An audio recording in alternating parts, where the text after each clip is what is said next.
नमस्कार। नमस्कार सर। नमस्कार सर। नमस्कार। मेरा एक लॉन्ग ड्रीम था आपके साथ कुछ पेंशनदारों के बारे में बात करने का। बात क्या, हम दोनों साथ में मिलकर पेंशनधारकों का काम कर रहे हैं, पूरे देश में कर रहे हैं, सभी लोगों के साथ मिलकर कर रहे हैं। और ये तो सर आप हमारे बड़े भाई है, कभी भी इंटरव्यू ले सकते हैं, बुला सकते हैं, आदेश दे सकते हैं। आज के दिन हम वारंगल में हैं। माँ भद्रकाली के पास जाके आने के बाद मेरे दिमाग में कुछ आया, कहीं को ना हम दोनों लोगों को क्या चीज़ है बताएंगे, क्या चल रहा है और हमारी साउथ इंडिया टूर किसके वास्ते कर रहे हैं, इसके लिए लोगों को आप क्या बोलना चाहते हैं, किसके वास्ते टूर शुरू करें। पहली बात तो आज वारंगल में हम लोग हैं, आपने सही कहा। वारंगल की मीटिंग दोपहर को हुई, बहुत बड़ी मीटिंग हुई। करीब वो हॉल तो पूरा भर चुका था, बाहर लोग खड़े थे, 1,500 लोग, कुर्सियाँ कम पड़ी थी, बाहर लोग खड़े थे। कई लोग, हमारी महिलाएं जो थोड़ी लेट आई, बीड़ी कार्मिक, वो नीचे बैठी थी, ज़मीन पे बैठी थी। बहुत ही बड़ी मीटिंग हुई और लोगों का उत्साह देखने लायक था। हमारे जो लोग ऑर्गेनाइज़र थे, कार्यकर्ता थे, उनका भी, और जो लोग पार्टिसिपेट कर रहे थे उनका भी उत्साह बहुत बड़ा था। वो देख के मैं तो सद्गदित हो गया हूँ कि हमारे अभी बड़े बड़े शहरों में, छोटे छोटे गांवों में लोगों का इतना बड़ा रिस्पांस और इतनी बड़ी एकता, जो केवल अपने कर्मों के लिए है, मतलब बेसिकली कामगार है, जो काम हमने किया है उसका जो मुआवजा हमको लेना है, उसके लिए इकट्ठा होना। जबकि हमने देखा है कई बार जाति के नाम पे लोग इकट्ठा होते हैं, धर्म के नाम पे होते हैं, वो अपनी जगह बुरा भला, मैं उसके लिए नहीं कहता, लेकिन कर्म के नाम पे इकट्ठा होने का ये भारत का बहुत बड़ा उदाहरण है। आज उसके बाद आप हमें लेके गए भद्रकाली मंदिर, जो बहुत पुरातन मंदिर है, वहाँ पे हमने काली माँ का आशीर्वाद लिया। और आंदोलनकारी जो कार्य होते हैं, आप तो हमसे ज़्यादा पढ़े लिखे हैं, ज़्यादा प्रभावी है और बड़े हैं। आंदोलनकारी जो होते हैं वो प्रेरणा ऐसी ही देवताओं से लेते हैं। पिछली बार हम मैसूर गए थे, चामुंडेश्वरी में गर्भाशय में जाके हमारी पूजा हुई, कितनी बड़ी बात है। आज भद्रकाली से पूजा हुई, तो ये तो युद्ध है एक प्रकार का, बिना शस्त्रों का। लेकिन जो प्रेरणा, जो आंदोलन की प्रेरणा होती है, जो निश्चय होता है, जो डिटर्मिनेशन होता है, वो ऐसी ही देवताओं से आता है, ये मेरा मानना है अपना। और जो साउथ इंडिया के टूर के बारे में आपने पूछा, टूर तो आप ही ने ऑर्गेनाइज़ किया है। आप हमारे दक्षिण भारत के ही नहीं, पूरे भारत के चीफ कोऑर्डिनेटर हैं। आप हर स्टेट का, हर इसका मुआयना करते रहते हैं, वहाँ की प्रगति देखते रहते हैं। आंदोलन के आप एक बहुत बड़े पिलर है। और जिस तरीके से आपने कैंसर से कमबैक किया है वो अमेजिंग है। और वो इसलिए कि आपका डिटर्मिनेशन उससे पता चलता है। 2 बार 6 महीने के अंदर 2 बार कैंसर का ऑपरेशन होने के बावजूद एक दिल्ली की मीटिंग नहीं हो ऐसी कि जो आपने टाली हो। आप कई बार तो बोल नहीं पाते थे, लेकिन आते थे और आपको देख के हमें भी प्रेरणा मिलती थी। आज पूरा जो हमारा जो कामगार समाज है, आपकी तरफ देख के, क्योंकि बहुत से लोग तो ऐसे हैं ना जो बीमार हैं, कई लोग ऐसे हैं जो बुढ़ापे से परेशान हैं, कई लोग ऐसे हैं जो अपमानित होकर जीना नहीं चाहते, लेकिन क्या करें, अपमान घर में होता है, बाहर होता है। उनको आपको देख के प्रेरणा मिलती है, मुझे भी मिलती है। और इसके लिए मैं आपका तो खैर सभी संगठन पूरा आपका शुक्रगुजार है। अभी ये साउथ इंडिया का टूर इसलिए है कि एक तो वारंगल में, तेलंगाना में हमारी मीटिंग बहुत बड़ी रखनी उन्होंने चाहिए, वो हुई, बहुत बड़ी मीटिंग हुई। उसके बाद अभी कल तो हम प्रवास में रहेंगे, परसों बेंगलोर में एक नया ट्रेंड जो आप बहुत अच्छी तरीके से, मतलब नया तो नहीं है लेकिन जिसको आप रिजुविनेट कर रहे हैं, वो ट्रेंड ये है कि आप कर्नाटका स्टेट का स्टेट वर्किंग कमेटी का मीटिंग रख रहे हैं, जिसमें हर ज़िले के पदाधिकारी होंगे, आप रहेंगे, मैं रहूँगा, हमारी टीम रहेगी। और उसमें हर जिला अध्यक्ष को अपनी योजना बतानी पड़ेगी, हर जिला अध्यक्ष को अपने कर्तव्य को मतलब उजागर करना पड़ेगा कि भाई मैं कर क्या रहा हूँ, मुझे क्या करना चाहिए। It's a very good trend. उससे उनको बल मिलेगा, संगठन को बल मिलेगा और उनका कॉन्फिडेंस बढ़ेगा। उसके बाद हम मैसूर जाएंगे। मैसूर में भी बहुत बड़ी तैयारी है। आपने ही मुझे बताया, कई मैसूर के लोगों के फ़ोन भी थे। वहाँ पे बहुत बड़ी मीटिंग हुई। फिर तुमकुर में हम जाएंगे, फिर हम इरकल में जाएंगे। इरकल, जहाँ की साड़ियाँ बहुत फेमस है ना, इरकल साड़ी। वहाँ पे इंडस्ट्रियल बेल्ट है, बेसिकली शुगर फैक्ट्रीज है, टेक्सटाइल इंडस्ट्री है। तो इसके लिए हमने वो जगह चुनी है। तो वहाँ पर, आप ही ने चुनी है, हमने क्या चुनी। तो वहाँ पे बहुत बड़ी मीटिंग होगी। फिर उसके बाद मुझे सोलापुर के लोगों से फ़ोन आया कि भाई आप वहाँ से तो सोलापुर होके ही बुल्डाना वापस जाओगे, हम भी मीटिंग रखना चाहते हैं। तो इसीलिए हम 31 के नाइट को फिर या तो इरकल में ही रुकेंगे, या मुझे ऐसे पता चला है आपका घर कहीं आसपास ही 30-40 किलोमीटर पे है, तो हम नया साल आपके साथ गुजारना चाहेंगे। और वहाँ पर आपने बहुत बड़ा सोशल वर्क किया, ये भी मुझे मालूम है। वहाँ पे आपकी स्कूल है, विलेज की इकोनॉमी डेवलप करने के लिए जो काम आपने किया है, वहाँ पे स्कूल तो ही है, बड़े बड़े हॉस्टल्स है, गर्ल्स हॉस्टल है, बॉयज़ हॉस्टल है। आपके वहाँ पे फ्री ऑफ कॉस्ट आपका हॉस्पिटल है, जो फ्री ऑफ कॉस्ट है। कितने भी लोग आए उनकी आप ट्रीटमेंट करते हैं। ये आपका जो प्रचंड बड़ा काम है वो हम देखना चाहते हैं। इसको बोलते हैं कि हम लक्ष्मण राम जी का दर्शन करना चाहते हैं। बस यही बात इसी के लिए। मेरा अभी एक प्रश्न है जी। इससे पहले तो हम कुछ वीडियो रिलीज़ कर चुके हैं जी। ये हमारी 20th मीटिंग का दिल्ली में जो हुआ, और गवर्नमेंट भी हमारे बारे में सुन चुकी है, वो सैंक्शन तो होके आएगा। आप हायर पेंशन और मिनिमम पेंशन, इन दोनों लोगों को क्या डायरेक्शन देना चाहते हैं? देखिए, अभी तक तो हमारा काम मतलब होने में है। मंत्री जी का, आप भी मीटिंग में थे, हम भी थे, और बहुत सुंदर मीटिंग रही। प्रेजेंटेशन अच्छा रहा मंत्री जी के, उसकी प्रतिक्रिया उनकी जो उसके ऊपर थी आदरणीय मंत्री जी की, वो भी बहुत अच्छी थी। सौहार्दपूर्ण वातावरण में मीटिंग हुई। पूरी जानकारी लेने के बाद उन्होंने कहा कि ये काम अच्छा है, आपके संगठन का काम अच्छा है, हमको ये करना चाहिए। मैं फाइनेंस मिनिस्टर की इसमें हेल्प लेना चाहता हूँ, मैं उनसे बात कर रहा हूँ। तो ये सारी चीज़ें जो है, और आदरणीय प्रधानमंत्री जी के निर्देश पे ही सब हो रहा है, ये भी मैं आपको बता दूं, क्योंकि उनके आशीर्वाद है। और बड़े आदमी के, इतने बड़े आदमी के आशीर्वाद है तो वो तो खाली जाएंगे नहीं, ये मेरा मानना है। अभी रहा सवाल मिनिमम पेंशन और हायर पेंशन का, एक बहुत अच्छा सवाल आपने पूछा। क्योंकि मैं जाता हूँ जहाँ लोगों के पेमेंट कम थे, जैसे शुगर फैक्ट्रीज़ है, बीडी वर्कर्स है, कोऑपरेटिव सेक्टर है, जैसे कोऑपरेटिव बैंक्स वगैरह, आरटीसी है, इनके पेमेंट तुलना में, ओएनजीसी के तुलना में, एचएएल के तुलना में, शिपयार्ड्स के तुलना में इनकी पेमेंट कम है। बीएचईएल, बीईएल, पीएसयूज, सभी पीएसयूज के, तो इनके पेमेंट कम है। फिर भी वो लोग हायर पेंशन पाना चाहते हैं। क्यों? क्योंकि मालूम नहीं हायर पेंशन क्या, उसमें सिर्फ हायर वर्ड है, इसलिए लोग उसमें बहुत ज़्यादा मतलब सोचते हैं कि भाई इसमें को मिलेगा।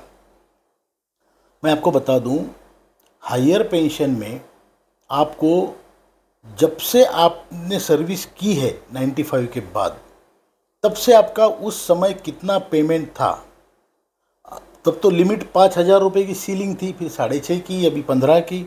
अगर आपका पेमेंट उससे ज़्यादा था तो आपको उसका डिफरेंस भरना पड़ेगा, वो भी इंटरेस्ट के साथ, क्यूमुलेटिव इंटरेस्ट के साथ।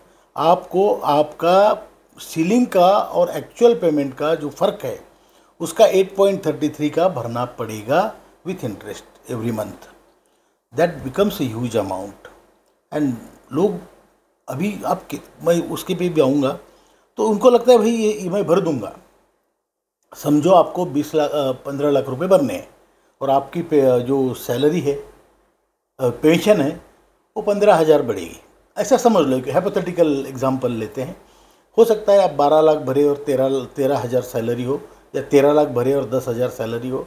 That depends on your situation at that time and plus your पे स्ट्रक्चर एट दैट टाइम। तो आपने ऐसा अगर समझे हम कि भाई मुझे 12 लाख भरने हैं, 12 लाख मुझे मिलने हैं, 12,000 मुझे हर साल मिलने हैं। आज सुबह का आपके सामने का उदाहरण है, रायचूर से फ़ोन था, हाँ एक मिस्टर चोपड़े फ्रॉम रायचूर। छोबड़े। तो ही सेड कि सर मेरी पेंशन 22,000 रुपये हो गई हायर पेंशन में। तो मैंने पूछा भाई चोपड़े साहब आपने कितने पैसे भरे? बोले मैंने 12 लाख भरे। अब ये हुई उनकी सिचुएशन। आप मुझे बताइए, हायर पेंशन में सुप्रीम कोर्ट के निर्णय में भी और वैसे भी there is no nothing called as DA. It is fixed pension. आपने दी, पैसा दिया, पेंशन लिया, उतनी लेके जियो, करेक्ट? उसमें डीए नहीं है, दुर्भाग्यवश उसमें डीए नहीं है। अब ये 12 लाख रुपया अगर किसी और लिबरल कोऑपरेटिव सोसाइटी या कहीं डालते तो उनको मिलता है 12, म्यूचुअल फंड में डालते हैं, वहाँ डालते, वहाँ पे भी सेफ रहता है कई कई जगह, तो 12,000 मिल जाते हैं उनको। अब जो मिनिमम पेंशन है उसको हमारी मांग है 7,500 और महंगाई भत्ता। और ये मांग कोई नाजायज या कुछ बहुत क्या बोलते हैं उसको, एग्जैजरेटेड मांग नहीं है। ये हमारी डिमांड जो है ये हमें मतलब 2 लोगों को, 2 वृद्ध लोगों को जीने लायक की डिमांड है। 7,500 और उस पर महंगाई भत्ता मतलब तकरीबन 10, 10,500, 11,000 के आसपास। उतने पैसे में 2 वृद्ध लोग जी सकते हैं, इतनी हमारी मांग है। अब उसमें डीए हमने मांगा है। गवर्नमेंट अच्छे मूड में है, देने के मूड में है, उनको बात समझ में आई है, क्योंकि ये सवाल सिर्फ मेरा आपका नहीं है, ये पूरे संस्कृति का सवाल है, ये पूरे समाज का सवाल है। और ये अंत्योदय का विषय जो आज हमारे आदरणीय प्रधानमंत्री लेके चल रही है बीजेपी, उसका भी सवाल है। तो ये सारी चीज़ें देखते हुए अगर उसमें डीए हुए तो आपकी पेंशन आप 12 लाख वहाँ भर के 12,000 आप ले रहे हो, और वो जो 12 लाख आपने भरे, there is no return of capital as of today. तो 12 लाख आपके चले गए, आपको 12,000 महीना मिलता रहेगा, बट वो 12 लाख कहाँ गए? वो तो गए। तो इसको सोचना है। जो भी आदमी हायर पेंशन या मिनिमम पेंशन की बात करता है, अभी अगर वो 12,000 उनको मिलते हैं बैंक से, तो भी उनकी पेंशन ये 10,000 वो 12,000 मिलके 22,000 हो जाती जो उनको मिलने वाली है। बट इसमें डीए कॉम्पोनेंट है, वो बढ़ती जाती। और जो 12 लाख गए वो जाते नहीं, वो बैंक से कभी भी वापस निकाल सकते थे। These are the factors. आज मुझे बताइए। अभी एक क्वेश्चन है सर जी, ये जो पेंशनदार कितना लोग पैसा दे सकते? एब्सोल्युटली। एक बार मैं अपना अनुभव बताता हूँ। हम लोग बहुत ही अपनी सिंपल चर्चा है, इसमें कोई और सब आप जानते भी हैं। कलकत्ता में हमारी मीटिंग थी, तो हमारे वहाँ बहुत बड़े कार्यकर्ता थे, तब प्रदीप डे और तपन दादा को तो आप जानते हैं, जो हमारे वहाँ अभी मुख्य समन्वयक हैं पूर्व भारत के, और बंगाल के अध्यक्ष भी है, वेस्ट बंगाल के। तो वहाँ पे ये हुआ कि एक मीटिंग थी जो कॉमन वर्कर्स है जो रास्ते पे थी, और एक मीटिंग थी ऑफिसर्स क्लब में जो ओएनजीसी के ऑफिसर्स थे। अब मुझे दोनों जगह जाना था, और दोनों मुझे खींच रहे थे, यहाँ आओ, वो बोलते थे वहाँ आओ। तो हमने फिर वो टाइम उनका डिवाइड किया, और उनमें कॉन्फ्रंटेशन भी थे ये यूनियन में। हमने बोला भाई नहीं, ऐसे उसमें मत हमको अटकाओ, आप अपना एक समय दे दो, 1 घंटे 1.5 घंटे मैं वहाँ आ जाऊँगा, और फिर यहाँ पे भी जाऊँगा। तो जब मैं ओएनजीसी के ऑफिसर्स क्लब में वो मीटिंग अटेंड करने के लिए गया, तो वहाँ 1-2 लोग जो अगली मीटिंग के सूत्रधार थे या जो भी उसके ऑर्गेनाइजर थे वो भी थे। तो एक आदमी उठ के खड़ा हुआ, बोलता है इनको तो बहुत पैसा मिला है। अभी तो मैंने उनको बोला जब मेरे भाषण में कि पैसा है ना, लक्ष्मी चंचल है, ये तो हर कोई बताएगा आपको, कोई भी बताएगा आपको, लक्ष्मी चंचल है। अब उसमें अगर मुझे 1 करोड़ रुपए भी अगर मेरे रिटायरमेंट में मिल गए ना, मैं क्या करूँगा? अगर मुझे घर बांधना है तो मैं 3 रूम का नहीं बांधूंगा, मैं 5 रूम का घर बांधूंगा, बंगला बांध लूँगा। मेरी बेटी की शादी जो 5 लाख में हो सकती थी, मैं बोलूँगा no no no, I will do 15 lakh, 15 lakh उसमें उड़ाऊँगा। तो बेसिकली मेरी जो ज़रूरतें हैं वो मैं उस हिसाब से करूँगा जो मेरा उस समय का स्टेटस है। उसके बाद one day I will see that कि यार पैसा तो है ही नहीं। So the monthly regular income. अभी दूसरा ये है कि कम से कम कोई गरीब आदमी है वो ये बता तो सकता है कि मेरे पास पैसा नहीं। अब मैं अपने स्टेटस पे अटका हूँ, तो मैं ये भी नहीं बता सकता मेरे पास पैसा नहीं। ये जो डिफरेंस है, तो बेसिकली कहने का मतलब ये है, आप जो आपको नहीं चाहिए वो एडिट कर देना। कहने का मतलब ये है कि पैसा किसी के पास भी टिकता नहीं। आज मैंने चीफ इंजीनियर देखे हैं और अच्छे डिपार्टमेंट के, इलेक्ट्रिसिटी बोर्ड ऑफ महाराष्ट्र, बड़ा मतलब वेल पेड डिपार्टमेंट, उसके चीफ इंजीनियर हमारे साथ है, मैं नाम बताना ठीक नहीं है, उनकी पेंशन है 1200 रुपये। अब वो ना अपना दुख रो सकते हैं ना बता सकते हैं। अभी उम्र भी लंबी खिंच गई, बीमारियां भी लग गई, क्या करें। और मैं आपको बताता हूँ, सत्यता ये है जो कि होनी नहीं चाहिए लेकिन है अनफॉर्चुनेटली, 1000 रुपये वाला बाप किसी को नहीं चाहिए आज। हर कोई चाहता है कि अपने बाप के पास थोड़ी प्रॉपर्टी हो, पैसा हो। तो ये दुख जो है वो सभी का दुख एक ही है। आप चाहे गरीब है, आप चाहे, मतलब बेसिकली कहने का मतलब ये है कि जब अपने ज़माने में हम काम करते थे, आप कोई बड़े अफसर थे, मैं मजदूर था, जो भी था, आपकी पावर तब 100 वाट की थी, मेरी 0 वाट की थी। आज हम सब फ्यूज बल्ब है, एक ही कीमत में बिकते हैं भंगार में, रिटायरमेंट के बाद। रिटायरमेंट के बाद। तो इसमें ये जो लोग स्टेटस पे अटके हैं, मैं तो उनसे कहूँगा भाई कम ऑन, हो गया वो एपिसोड हो गया। आपने बहुत अच्छा काम किया, अपनी अपनी कर्तव्यदारी, जवाबदारी आपने की है। अभी आप सब लोग एक जैसे ही हैं, अब दिखाओ ना दिखाओ, हम देख रहे हैं। तो इसमें मेरा कहना यही है कि जो लोग अमीर भी है, गरीब भी है, पहले के ज़माने में, आज सबका स्टेटस एक ही है। एवरीबडी वांट्स दैट कि मैं कम से कम अपने नाती पोती के हाथ पर, या मेरी बहन अगर आती तो उसको एक साड़ी कम से कम मैं ले सकूं। इतना मेरे को लाचार बना दिया इस सिस्टम ने, वो ठीक नहीं है, वो संस्कृति के लिए भी ठीक नहीं है। क्योंकि मतलब आप देखिए, मेरे को बीमारियों ने, बुढ़ापे ने तो अपाहिज बना ही दिया।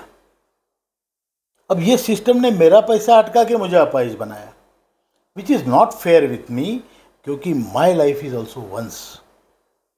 कमांडर साहब बोलना चाहते हैं कि पेंशन होने के बाद जो पैसा आता है वो घर का कंस्ट्रक्शन, बच्चों का शादी, बीमारी, ये सब पैसे खर्च करके उसके बाद पैसा ही नहीं रहता, कहाँ से पैसा भरेगा वो। सही है। उसके वास्ते हम दोनों का रिकमेंडेशन है, जो लोग हायर पेंशन जा रहे हैं 100 बार सोचो ये रीजनेबल है क्या। इन्वेस्टमेंट एक बार करने के बाद आपको पैसा वापस नहीं आएगा। Very clear cut direction. हम अगेंस्ट नहीं हैं हायर पेंशन के अगेंस्ट। सोचना 10 बार before you give the money for higher pension. Another thing इसमें मैं आपकी परमिशन से जोड़ना चाहता हूँ, पैसे भरने के बाद, actually we all are above 60, पैसा भरने के बाद देयर इज़ नो गारंटी। मेरा भगवान से तो कॉन्ट्रैक्ट है नहीं कि अगले 10 साल में जीऊँगा।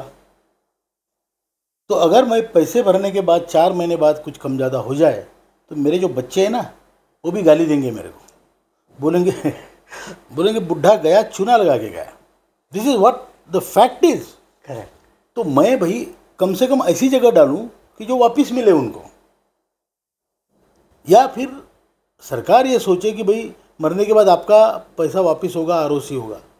अब फिलहाल तो नहीं है, तो इसमें ये थोड़ा सा प्रॉब्लम है। और हमने जब 20th मीटिंग हमारे लेबर मिनिस्टर मनसुख मांडविया से मिले, we have seen first labour minister like this, जो लेबर कम्युनिटी को बहुत केयर करा।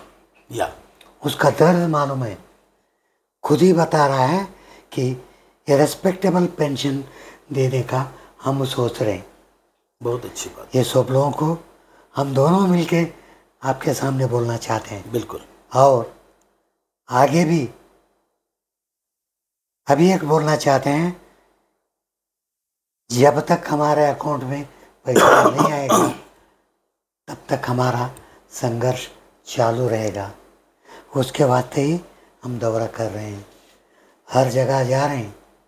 जागो सोने वालों, उठिए, हमारे साथ दीजिए, एनएसी स्ट्रांग करिए, मीटिंग करिए, फैक्ट्री को जाइए, डिस्ट्रिक्ट को जाइए, उन लोगों को बताइए आपका काम हो रहा है, जल्दी से जल्द, अभी 2 महीना ठहरिए, तब तक चुप मत बैठो। कहाँ कहाँ एमपी का हेडक्वार्टर्स है, एब्सोल्युटली, हर एमपी को जाके मेमोरेंडम देना, हम मेमोरेंडम आपको देंगे, जाके बताइए जो डिस्कशन हुआ। ये मेंबर ऑफ पार्लियामेंट जो है बहुत ही इम्पोर्टेंट हम लोगों को है। आगे भी बहुत मुश्किल आ सकता है हमको, जब तक हम ये मेंबर ऑफ द पार्लियामेंट हमारा कॉन्फिडेंस नहीं लेते, आगे का काम भी होने के बहुत मुश्किल है। कमर साहब 4 बात बोल के कुछ कंक्लूड करिए। आपने बहुत अच्छी बात कही कि एमपीज हमारे और सरकार के बीच की बहुत बड़ी कड़ी है, लिंक है। वो हमारा मेंबर ऑफ पार्लियामेंट है, हमने उसको चुन के दिया है, वो किसी पार्टी पक्ष का हो। उनको जवाब तलब करना हमारा काम है। हम उनके पास जाए कि हमारे आपके कॉन्स्टिट्यूएंसी में इतने रिटायर्ड लोग हैं, इतने कार्यरत लोग हैं, अब हमारा वहाँ पे सवाल है तो आप पूछें। उनको सोने में भी आपकी याद आनी चाहिए कि ये लोग पीछे पीछे पड़े हैं, इनका क्या है हम देखते हैं, ये ज़रूर होना चाहिए। और दूसरी बात ये है कि जो आपने कहा कि अभी ये स्कीम बनी थी 95 में, आज हम क्यों लड़ रहे हैं? क्योंकि स्कीम का इम्प्लीमेंटेशन सही नहीं हुआ और जो प्रोविज़न थे एक एक करके वापस लिए गए। What is guarantee after doing this also tomorrow, after 10 years, after 15 years ये फिर से नहीं होगा? संगठन is very very important. Workers के लिए, कामगारों के लिए, मजदूरों के लिए संगठन के सिवा कोई चारा नहीं है। वैसे बहुत सारे संगठन हैं, मैं ये नहीं कह रहा हूँ, उन्होंने अच्छे भी काम किए होंगे, लेकिन सारे संगठन पॉलिटिकल पार्टीज़ के एफिलिएटेड है, तो उनके अपने एजेंडा अलग हो सकते हैं। एक नॉन पॉलिटिकल, टोटली सबके केयर करने वाला संगठन बहुत ज़रूरी है। और ये आप और हम तो ठीक है, कुछ दिन कर लेंगे। We need to develop second line leadership. We want working people to come in and fight for this, because this complete spectrum ये कम नहीं है। 30 करोड़ मजदूर है भारत में, इंडस्ट्रियल वर्कर्स जिनका हम काम कर रहे हैं। Actual if you see Lok Sabha figures, 29.88 crore people are there, out of which only 7.5 crore are contributing. इसका मतलब almost 22 crore people are out of this protection ring. हाँ, उनको भी अंदर लाना है, बहुत बड़ा काम है और ये देश का काम है, देश हित का काम है। और इसमें मैं ये नहीं कहूँगा कि हम इसके बाजू में उसके, ना, we are just to see that our labour force is being protected financially, socially and culturally. Everything should be looked after, and for that government will do its job. But to tell government, there has to be an organization like our organization which goes to the government, tell them frequently कि sir ये करना है please. तो ये सब करने के लिए आपने बिल्कुल सही कहा सर। लेकिन मैं लोगों को इतना ही बताऊंगा टुवर्ड्स द कंक्लूजन, हिम्मत हारना नहीं है। सारी कायनात आपके साथ है, पूरा निसर्ग आपके साथ है। आप जीतने वाले हैं, क्योंकि आपकी जितने पॉलिटिकल इम्पोर्टेंट लीडर इस देश में हैं वो सब आपके साथ हैं, रूलिंग पार्टी के भी, अपोजिशन पार्टी के भी। ब्यूरोक्रेटिक चैनल में सबसे बड़े जो ब्यूरोक्रेट्स होते हैं, cabinet secretary, finance secretary, your labour secretary, expenditure secretary, everybody is being हमने सबके साथ मीटिंग की है, उनको सबको बताया है। They all are informed and they are also agreeing. EPFO, CPFC, यहाँ तक कि फाइनेंस मिनिस्टर, लेबर मिनिस्टर, सबको मालूम है और सब आपके लिए काम कर रहे हैं। हिम्मत नहीं हारना। और मैं तो ये तक कहता हूँ, यमराज आए तो उसको बोलना है भैया 3 महीने रुक यार, 2 महीने में मेरा काम हो रहा है, 3 महीने तू मेरे लिए रुक, उसके बाद में मैं तुम्हारा काम करूंगा। बोलो, हिम्मत नहीं हारने का, और लाचार हो गए तो जीना भी नहीं और मरना भी नहीं। Keep your spine cord right and tight and let's win. वो आनंद जीतने का लेके मरना है, तब तक नहीं मरना है। इतना ही कहूँगा। धन्यवाद। बकार sir, thank you so much. Nice meeting.